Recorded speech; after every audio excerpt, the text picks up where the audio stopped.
จัตตารโอธรรมวัฏันติอายุวันโนสุขังภะลัง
ท่าน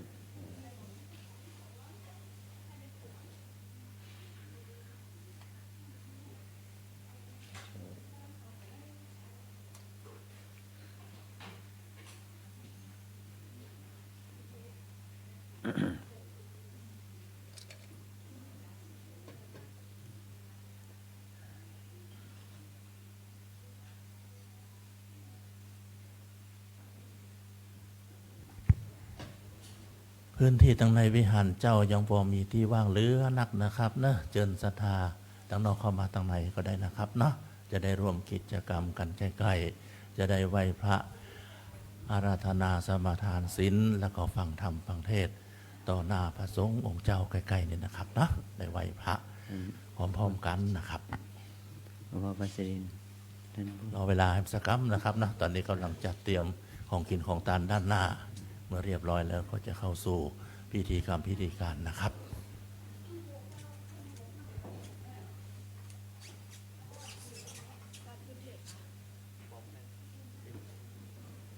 หลวงพ่อพัสริน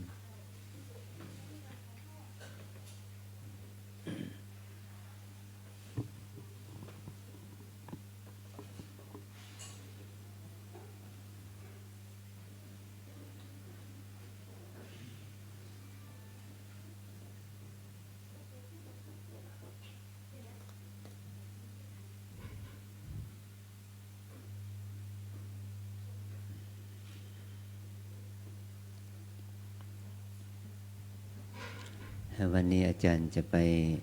งานประเพณีวัดพระธาตุวัดป่าแดงเนาะจะไปงานประเพณีทรงน้ำพระธาตุวัดป่าแดงองค์เทศวันนี้ก็คือดร.หลวงพ่อวัชรินทร์ปิยธรรมโมจะได้เป็นผู้แสดงพระธรรมเทศนาในวันศีลแห่ง15 ค่ำเดือนวิสาขะ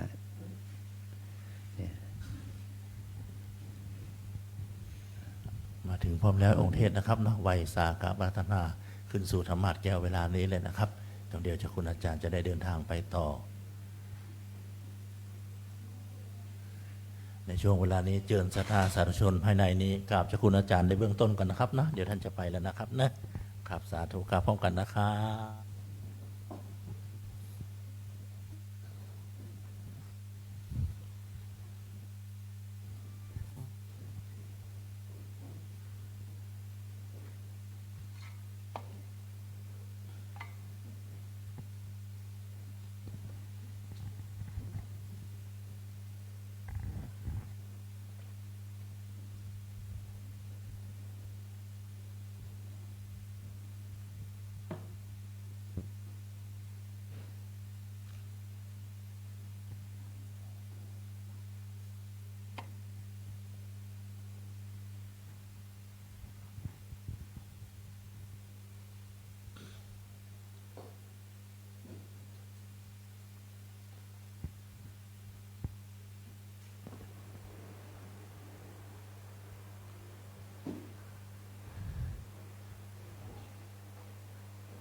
จิญศรัทธาสาธุชนทุกท่านกราบพระรัตนตรัยพร้อมกันครับ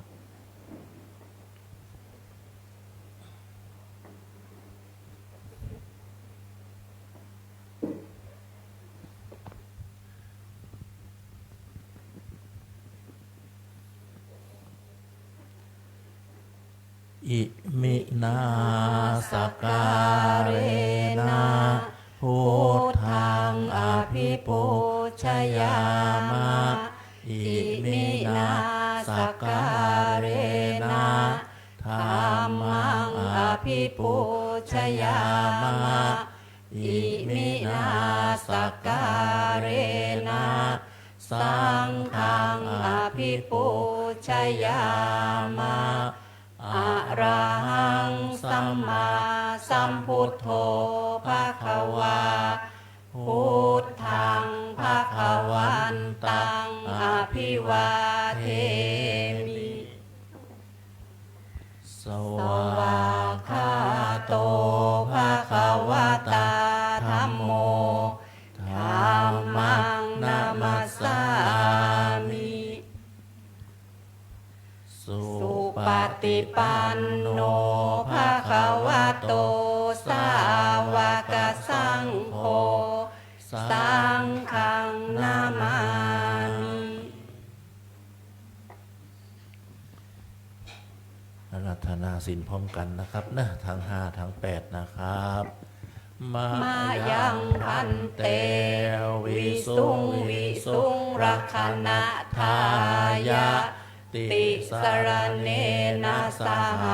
ปัฏฐศีลานิยาจามะทุติยัมปิมายังพันเตวิสุงวิสุงรักขณทายะติสรเนนะสหปัฏฐศีลานิยาจามะตติยัมปิมายังพันเตวิสุงวิสุงรักขณทายะติสรเนนะสหปัฏฐศีลานิยาจามะนะโมตัสสะภะคะวะโตอะระหะโตสัมมาสัมพุทธัสสะนะโมตัสสะภะคะวะโตอะระหะโตสัมมาสัมพุทธัสสะนะโมตัสสะภะคะวะโตอะระหะโตสัมมาสัมพุทธัสสะนะโมตัสสะภะคะวะโตอะระหะโตสัมมาสัมพุทธัสสะนะโมตัสสะภะคะวะโตอะระหะโตสัมมาสัมพุทธัสสะนะโมตัสสะภะคะวะโตอะระหะโตสัมมาสัมพุทธัสสะพุทธังสรณังคัจฉามิพุทธังสรณังคัจฉามิธัมมังสรณังคัจฉามิธัมมังสรณังคัจฉามิสังฆังสรณังคัจฉามิสังฆังสรณังคัจฉามิทุติยามปิพุทธังสรณังคัจฉามิทุติยามปิพุทธังสรณังคัจฉามิทุติยามปิธัมมังสรณังคัจฉามิ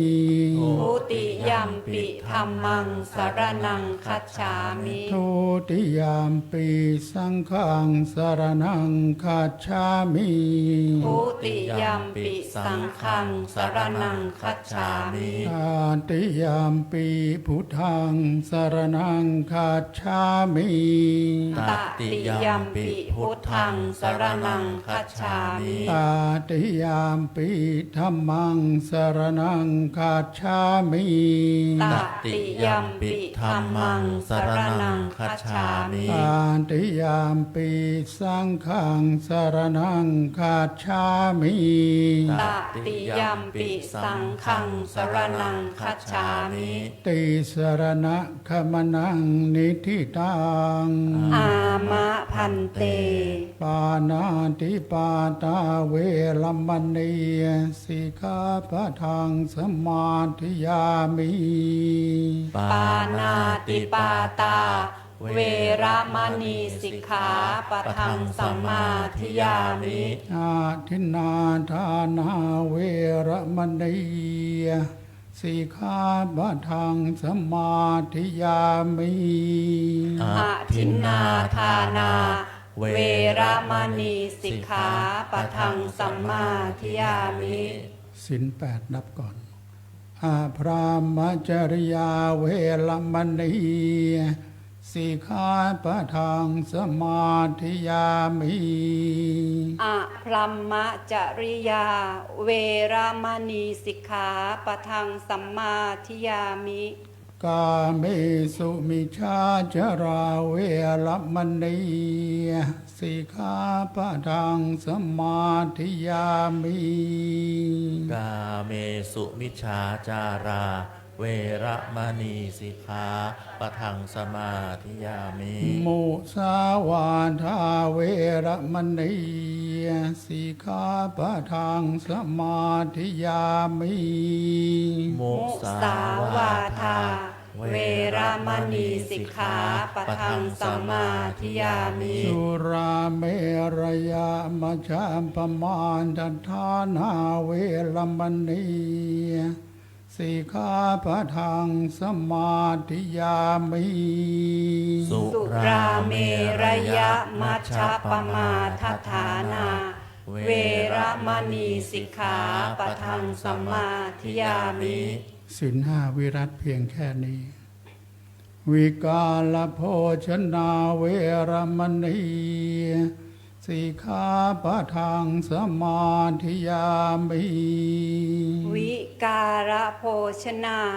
เวระมณีสิกขาปะทังสัมมาทิยามิ นัจจคีตวาทิตาวิสุกทานสนา มาลาคันธาวิเร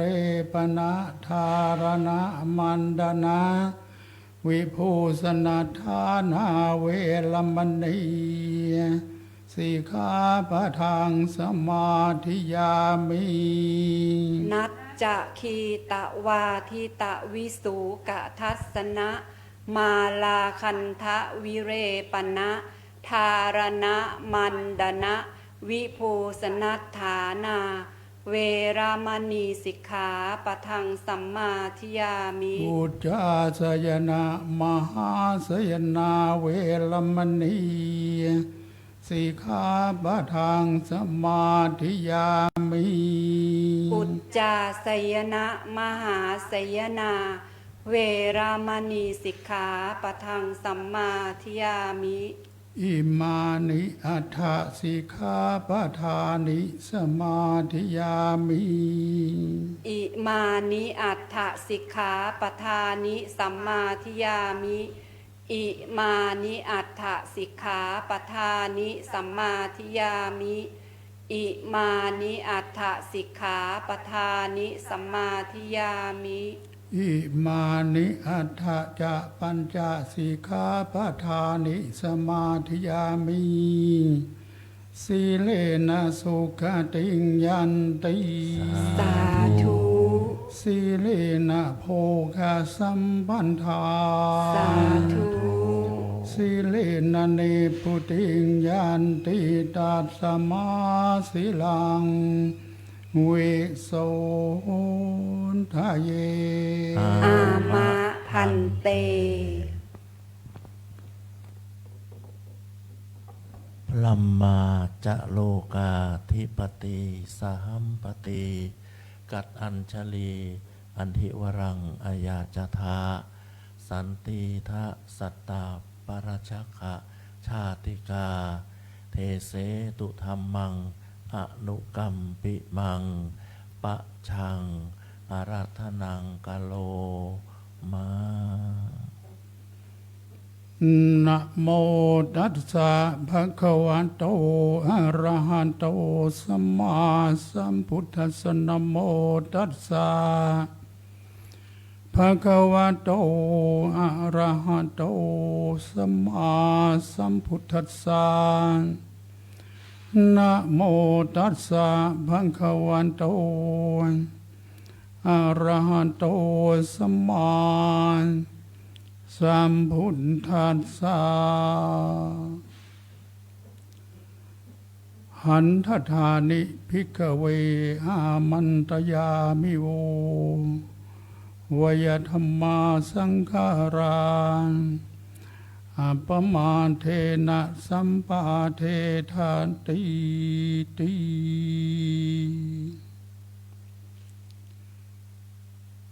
ขอนอบน้อมแด่พระบรมศาสดาพระสัมมาสัมพุทธเจ้าผู้ได้ตรัสรู้อริยธรรมทั้งหลายโดยพระองค์เองไม่มีผู้เปรียบปรานพร้อมด้วยพระสัทธรรมและพระอริยสงฆ์เจ้าทั้งหลายขอกราบนมัสการพระเดชพระคุณท่านเจ้าคุณพระอาจารย์พระภาวนาธรรมาภิรัตน์ท่านเจ้าคณะอำเภอเมืองจังหวัดเชียงใหม่ท่านอธิบดีสงฆ์แห่งสำนักวิปัสสนากรรมฐานแห่งที่2จังหวัดเชียงใหม่วัดร่ำเปิงตะโพธารามแห่งนี้ด้วยความเคารพยิ่งขอสวัสดีอย่างเพื่อนพระภิกษุภิกษุณีน้องๆสามเณรขอเจริญพรถึงคณะ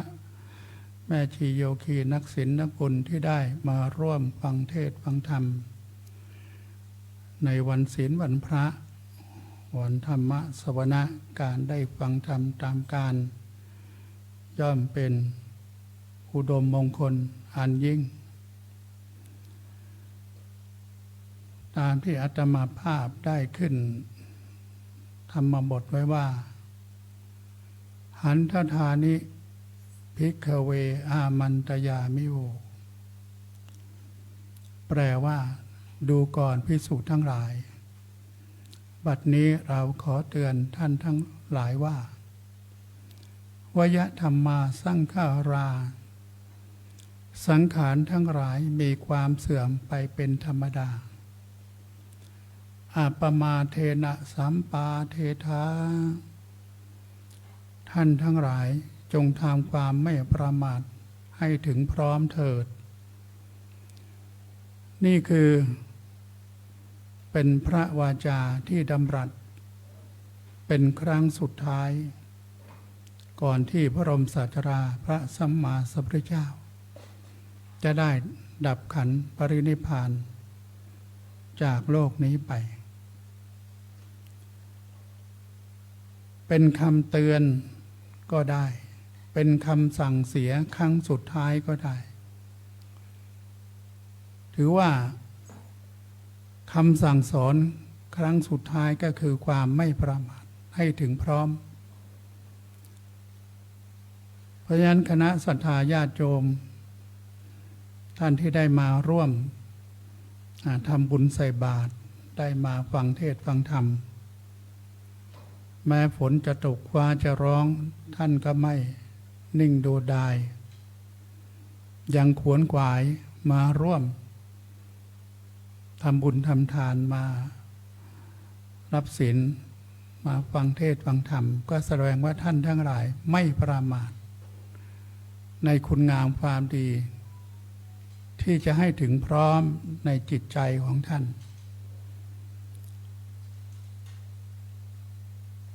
การไม่ประมาท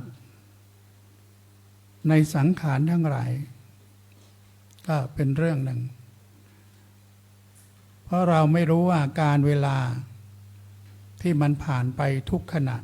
ทุกลมหายใจเข้าออกอะไรจะเกิดขึ้นกับชีวิตเราก็ได้เอาฟังเทศกันตามธรรมดาเนาะไม่ต้องพนมมือจะเมื่อย พระบรมศาสดาพระสัมมาสัมพุทธเจ้าพระองค์มีสติทุกลมหายใจเข้าออกเรียกว่าอานาปานสติลมหายใจเข้าสั้นยาวเบาแรงพระองค์รู้ทุกขณะ นี่คือความไม่ประมาททุกขณะลมหายใจเข้าออกอันพวกเราก็อย่าได้ประมาทไม่ว่าจะอยู่แห่งหนตำบลใดการเวลาใดอายุเท่าไหร่เพราะว่าน้อยหรือมากก็ตามอย่าได้ประมาทอย่าได้ประมาทว่าโทษเพียงเล็กน้อยสัตว์นี้มีพิษเพียงเล็กน้อยนะแต่มันก็สามารถทำให้เราเกิดอันตรายได้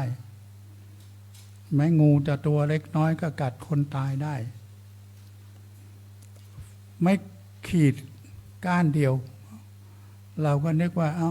เด็กมันเล่นไม่เป็นไรไม่ประมาทแต่ก็ไฟไหม้บ้านเรือนไฟไหม้ทรัพย์สินมโหฬารได้จากไม่ขีดก้านเดียวนี่คือความที่เราต้องเห็นโทษของมันว่ามันก็สามารถทำให้มันจากสิ่งเล็กน้อยแล้วเนี่ยมันมากขึ้นได้นั้นเราจะต้องไม่ประมาทนะในบุญทานที่เราจะได้มาทำแม้เล็กน้อยแต่ถ้ามีอยู่ในจิตใจของเราอยู่ทุกการเวลาล่ะแม้แต่เรามีสติทุกลมหายใจเข้าออกทั้งที่ลมหายใจก็เป็นมรดกชีวิตของเรารู้สึกว่าลมหายใจเข้าออกสั้นยาวเบาแรงได้ทุกขณะโอ้โหนั่นวิเศษมากเพราะนั่นทำให้เราได้จิตผ่องใสจิตสงบสะอาดสว่างถ้าโยมนั่งฟังเทศน์ฟังธรรมในขณะนี้เรียกว่าปัจจุบันอารมณ์ของพวกเราทุกท่านที่ได้ฟังกำลังทำอะไรอยู่มีสติสัมปชัญญะอยู่หรือเปล่ารู้สึกตัวมีสติรู้ทั่วรู้พร้อมคือสัมปชัญญะรู้พร้อมว่าเรานั่งอยู่เท้าขวาเท้าซ้ายวางอย่างไรมือขวามือซ้ายวางอย่างไรลมหายใจเรายังมีอยู่หรือเปล่านี่แหละคือปัจจุบันอารมณ์ถ้าเรารู้อยู่ในขณะนี้เรียกว่ามีสติสัมปชัญญะรู้ตัวรู้ทั่วรู้พร้อมบุญเกิดขึ้นอย่างไรก็บุญเกิดขึ้นตรงที่จิตใจของเราไม่ได้คิดวุ่นวายไปเรื่องอื่นไม่ได้มีความเศร้าโศกพิไรรำพันในเรื่องใดเรื่องหนึ่งเพราะจิตเราอยู่ที่ลมหายใจเข้าออกอยู่ที่รู้ตัวรู้ทั่วรู้พร้อมทำให้เราดับความทุกข์ความโทมนัสเศร้าโศกเสียใจมันดับได้โดยอัศจรรย์อย่างนี้นี่การอยู่ในปัจจุบันอารมณ์อยู่ในปัจจุบันเดี๋ยวนี้แม้อาตมาแสดงธรรมก็ต้องรู้ตัวรู้ทั่วรู้พร้อมการที่จะกล่าวคำสั่งสอนจากพระบรมศาสดาพระสัมมาสัมพุทธเจ้าใดๆออกไปก็ต้องไม่ประมาทไม่พลาดพลั้งเพื่อให้คณะศรัทธาญาติโยมทั้งหลายได้ฟังคำที่เป็นคำเตือนครั้งสุดท้ายว่าท่านทั้งหลายจงทำความไม่ประมาทให้พร้อมให้ได้เข้าใจคือมาอธิบายขยายความให้ได้เข้าใจ สำนักวิปัสสนากรรมฐานแห่งที่2จังหวัดเชียงใหม่วัดร่ามเปิงตะโพธารามตั้งแต่พระเดชพระคุณหลวงปู่พระพรหมมงคลหลวงปู่ทองสิริมังคโลท่านได้มาเริ่มไว้ตั้งแต่ปี2517นะก็ได้พระเดชพระคุณท่านเจ้าคุณพระอาจารย์พระภาวนาธรรมาภิรัตน์มาต่อตั้งแต่ปี2534จนถึงวันนี้ก็เป็นที่ให้คณะศรัทธาญาติโยมทั้งชาวไทยชาวต่างประเทศมากมายมหาศาลก็เพื่อมาอะไรมาเอาบุญมาปฏิบัติธรรมโยมที่ มาปฏิบัติธรรมแล้วก็มาสอบอารมณ์กับอาตมาภาพนี้บางท่านไม่เคยมาเลยอยู่เชียงใหม่อยู่ใกล้ๆอยู่แม่ริมอยู่หางดงอยู่สันป่าทองอยู่สันทรายอายุ40-50เพิ่งจะมาเป็นครั้งแรกเขาบอกให้มาหลายครั้งแล้วไม่ได้มาไม่ว่างถามว่ามาเป็นครั้งแรกเนี่ยเพิ่งจะได้มาเราก็บอกโอ้โยมอยู่ไกลเนาะเลยมายากแต่คนเขาอยู่ภูเก็ตเนี่ยก็มาทุกปีเขาก็มากันได้คนอยู่กรุงเทพเขามากันบางทีก็มา3 เดือนครั้งก็มีนะแต่โยมนี่อยู่หางดงนี่ไกลเหลือเกินมายาก40-50 ปีว่าจะได้มามันยากอย่างนี้นะโยมนะ มันยากที่จะเข้าถึงธรรมะมันยากที่จะได้เข้ามาปฏิบัติธรรมโยมก็บอกได้เข้ามาบวชได้เป็นโยคีก็คือได้บวช3 วัน 5 วัน 7 วันโยมมาวันนี้ก็มาบวชแล้วหนึ่งชั่วเช้าถึงเพลนเนาะมาบวชใจบวชคือมาเว้นคำว่าบวชคือการเว้นภิกษุท่านมาบวชก็เพื่อมาเว้นอะไรเว้นความชั่วทั้งปวงทำความดีให้ถึงพร้อมทำจิตใจของตนให้ผ่องใส ก็ทำปัจจุบันอารมณ์ให้ได้นะอยู่ที่ลมหายใจเข้าออกของตัวเราเองให้ได้ทำให้จิตใจบริสุทธิ์ผ่องใสเนี่ยเป็นสิ่งที่วิเศษที่สุดสติปัฏฐานทั้ง 4กายเวทนาจิตธรรมที่คณะศรัทธาญาติโยมทั้งหลายได้เข้ามาประพฤติปฏิบัติการเนี่ยภิกษุสามเณรต่างๆก็เข้ามาปฏิบัติธรรมกันก็ให้มารู้ที่ลมหายใจเข้าออกนี่นะถ้ารู้เราหายใจเข้าท้องพองเนาะยุบเนาะขึ้นมาได้เมื่อไหร่อยู่แค่นี้ชั่วช้างสะบัดหัวชั่วงูแลบลิ้นเนี่ยเวลาสั้นๆแค่นี้พระบรมศาสดาพระสัมมาสัมพุทธเจ้าตรัสว่ามีคุณค่ามหาศาลชั่วเวลาช้างสะบัดหูชั่วงูแลบลิ้นแค่นี้เองทำให้จิตใจเราขาวรอบผ่องใสเอาจิตใจเรามันปกติมันไม่ขาวรอบมันไม่ผ่องใสใช่ไหมลองนั่งไปนิดหน่อยเดี๋ยวเราก็คิดถึงเรื่องโน้นเรื่องนี้เรื่องอดีตเรื่องอนาคตมันสับสนโอลหม่านวุ่นวายอยู่ในจิตใจของเรามันไม่สงบแต่เรากำหนดอยู่ที่พองหนอยุบหนอมันสงบได้มันอัศจรรย์ตรงนี้มันทำให้เราหยุดไอ้ตัวกิเลสตัณหาราคะไอ้ที่เราฟุ้งซ่านนะกิเลสตัณหาราคะคิดโน่นฟุ้งอย่างโน้นคิดอย่างนี้คิดถึงเรื่องอดีตที่ตายไปแล้วเดี๋ยวคนที่ตายไปแล้วเนี่ยคิดแต่เรื่องอดีตคนที่วิตกกังวลในอนาคตข้างหน้าอะไรจะเกิดขึ้นก็ยังไม่รู้เนี่ยคนกำลังจะบ้า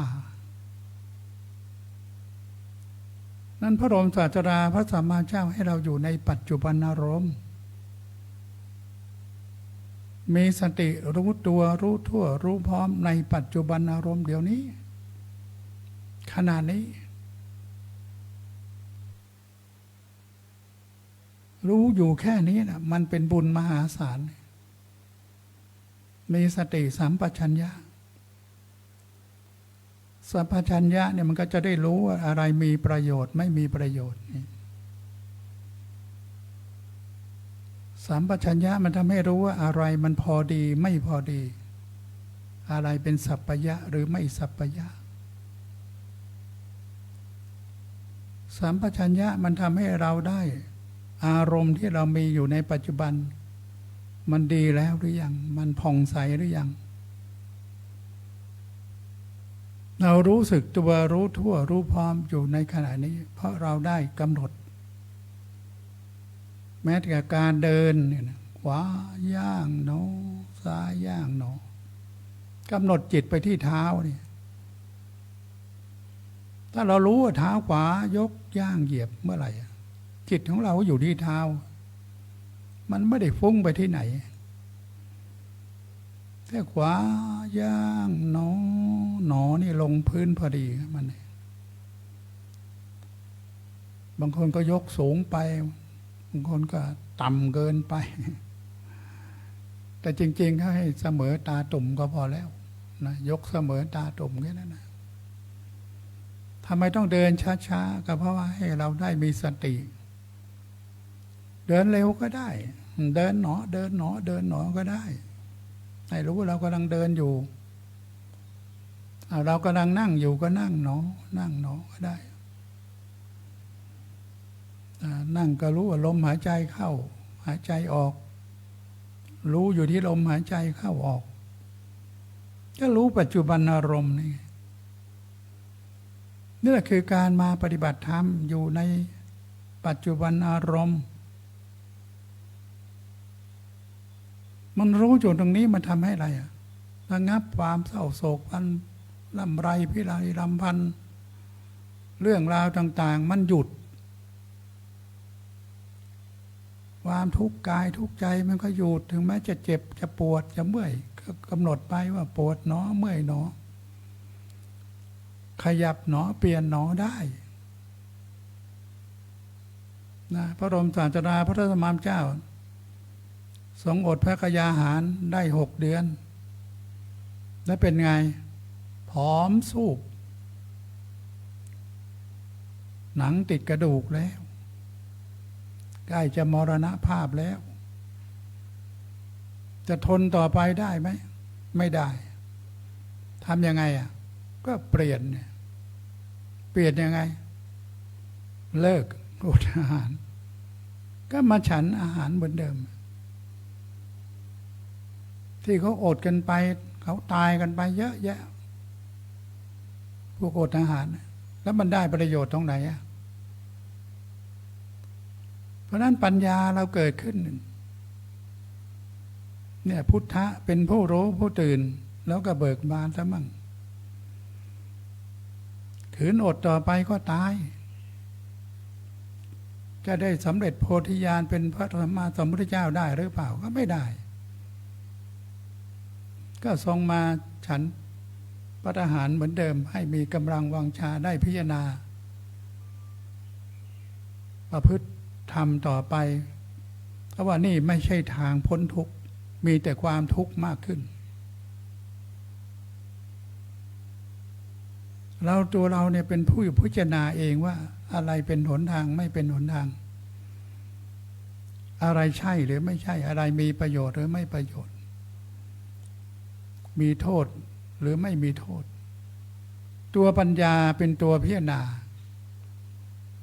ให้เราได้รู้ความจริงอย่างนี้เพราะนั้นเราเป็นชาวพุทธเนี่ยก็ต้องพิจารณาอย่างนี้ว่าเรามาประพฤติแล้วได้อะไร แม้แต่การทำทานทำบุญใส่บาตรเราได้อะไรสมัยพระบรมศาสดาพระสัมมาสัมพุทธเจ้าทรงบิณฑบาตครั้งแรกไปตามหมู่บ้านในประเทศอินเดียชาวบ้านก็โวยวายว่าโอ้ท่านก็ยังแข็งแรงมีเรี่ยวมีแรงร่างกายสมบูรณ์ทำไมเที่ยวมาขอเขาเล่าไม่ทำมาหากินกันมั่งเที่ยวมาเดินขอเขาทำไมชาวบ้านก็โวยวายใส่พระพุทธเจ้านะ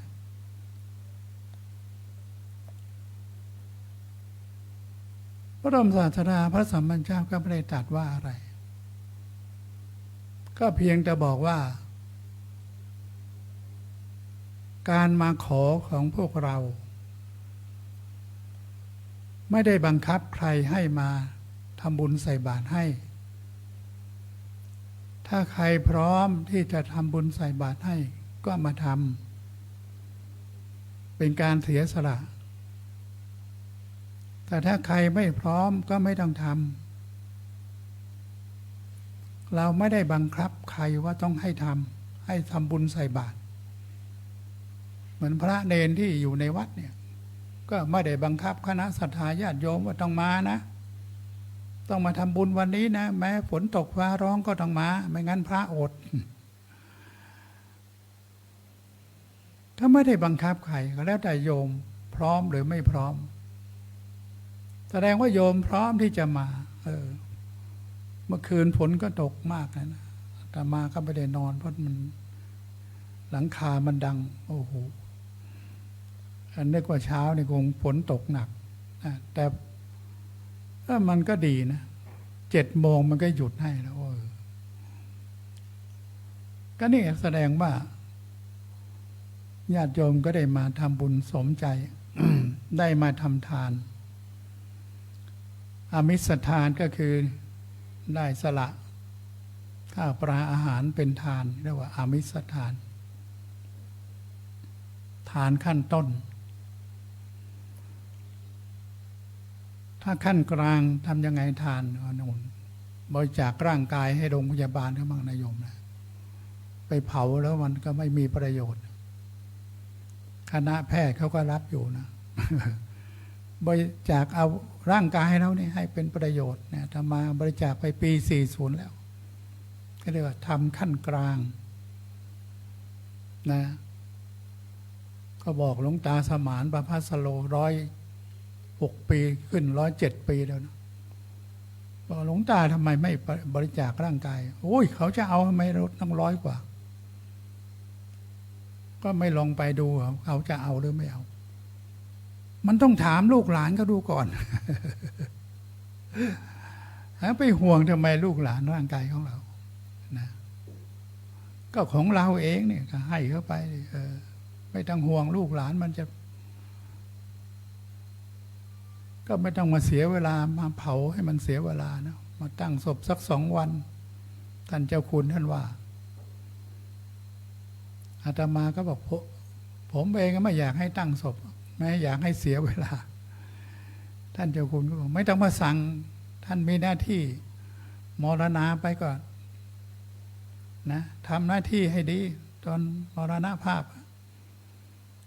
ส่วนที่เหลือเนี่ยผู้ที่มีชีวิตอยู่เขาจัดการกันเองไม่ต้องมาสั่งเสียให้ยุ่งยากใช่ไหมเขาจัดการเองเขาไม่เอามาไว้หรอกอย่างน้อยก็เป็นพระอยู่ในวัดก็ต้องตั้งศพอย่างน้อย2 วันไม่ตั้งเดี๋ยวญาติโยมก็ว่าโอ้โห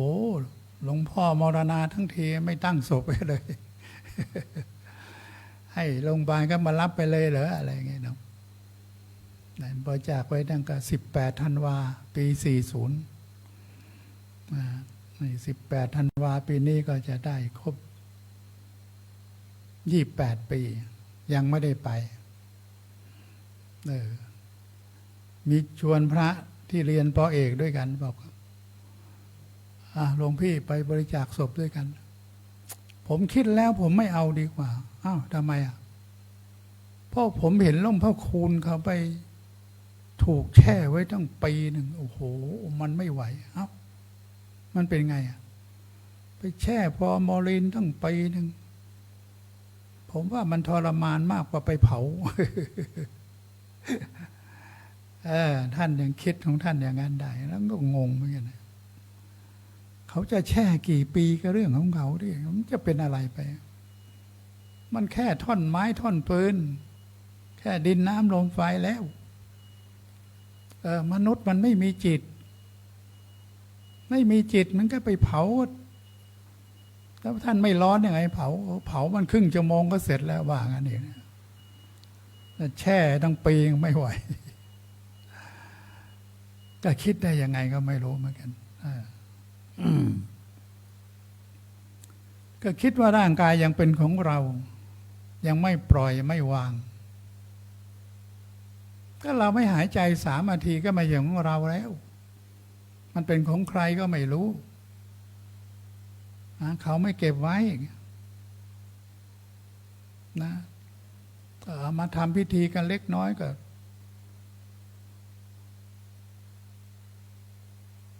2-3 วันก็เผาทิ้งก็มีแค่นั้นเองตัวเนี้ยตัวที่เราจะได้เกิดปัญญาพระบรมศาสดาพระสัมมาเจ้าเรียกว่าเยยธรรมที่อาตมาได้กล่าวว่า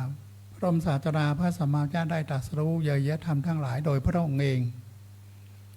เยยธรรมธรรมที่ควรรู้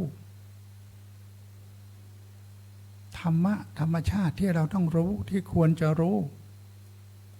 ว่าเรามีจิตมีกายสองส่วนนี้เกิดขึ้นตั้งแต่เมื่อไหร่ที่เรามานั่งกันอยู่เนี่ยเราอุบัติขึ้นตั้งแต่เมื่อไหร่พระบรมศาสดาพระสัมมาสัมพุทธเจ้าทรงตรัสว่าปฏิสนธิอุบัติขึ้นเมื่อเชื้อพ่อสู่รังไข่แม่ที่สุกแล้ววันนั้นจิตของเราต้องปฏิสนธิอุบัติขึ้นในครรภ์บรรดาวันนั้นไม่ใช่เอาวันคลอดมาเป็นวันเกิดอยู่ในท้องแม่9 เดือน10 เดือนดิ้นในท้องแม่เป็นคนแล้วไม่ใช่เป็นผีเนี่ยคือความรู้เลยเยอะๆทำให้เรารู้ถ้าเราไม่มีจิตเชื้อพ่อกับไข่แม่มันเป็นมนุษย์ไม่ได้หรอกนั้นเชื้อพ่อหนึ่งเชื้อแม่หนึ่งนี่พระบรมศาสดาพระสัมมาสัมพุทธเจ้าตรัสไว้ในพระไตรปิฎกทางวิทยาศาสตร์ก็บอกเชื้อพ่อหนึ่งก็คือ1 DNA เชื้อแม่1ก็1 DNA แต่ต้องมีจิตเราปฏิสนธิอุบัติขึ้น DNA ทั้ง2 ตัวจึงขยายออกมาเป็น2เป็น4เป็น8เป็น16ขยายคู่อย่างรวดเร็วจึงเป็นรูปร่างหน้าตาเป็นคนเป็นตัวเป็นตนเป็นคนเป็นเราเป็นเขาเพราะมีจิตครอบครองอยู่ในครรภ์แม่8-9 เดือน10 เดือนอาตมานี่อยู่9 เดือน7 วันอายุ80แล้วเนี่ยแม่เขาจำได้ลูกคนที่6ไม่มีอุลตราซาวด์สมัยนั้นไม่มีแต่หมอตำแยไปคำท้องจะคลอดเมื่อไหร่นะทำไมแม่เขาจำได้9 เดือน7 วันตั้งท้องวันไหนแม่เขารู้พระมารดาของพระบรมศาสดาพระสัมมาสัมพุทธเจ้าก็รู้ตั้งครรภ์พระบรมศาสดาพระมารดาเจ้าเมื่อวันเพ็ญเดือน8ทำไม 2,600 ปีพระองค์ถึงได้รู้ก็ทรงนิมิตว่ามีช้างเผือกคาบดอกบัวมาถวาย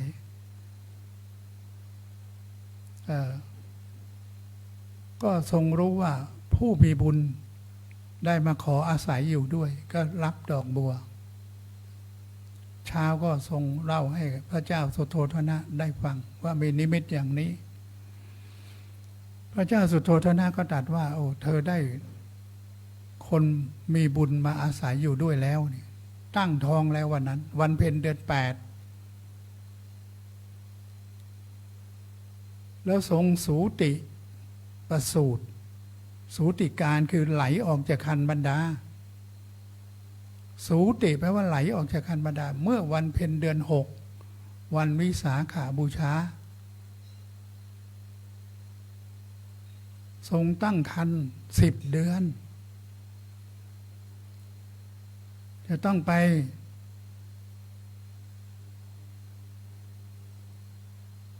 คลอดลูกว่างั้นนะไม่ไปใช้ศัพท์เจ้าก็ไม่รู้ว่าอะไรต้องไปบ้านเกิดเมืองนอนของตัวเองไม่ใช่เมืองกบิลพัสในเมืองของพระพุทธเจ้าต้องไปโน่นกรุงเทวทหะระหว่างเดินทางไปผ่านป่าลุมพินีวันเกิดปวดคันกระทันหันทำไงบ้านเราก็เรียกปวดคันในแท็กซี่ในรถอย่างนี้เนี่ยคลอดในรถมั่งอะไรบ้างแต่สมัยนั้นพระนางสิริมหามายาก็ไปพร้อมสนมกันวันเดินผ่านป่าลุมพินีวันก็ทรงปวดพระคันลูกจะคลอดแล้วทำไงอยู่ในป่าไปอยู่ตรงไหนไปคลอดตรงไหนก็โหนต้นไม้สาระโหนกิ่งไม้ ลูกก็ไหลลงมาเรียกว่าสูติการ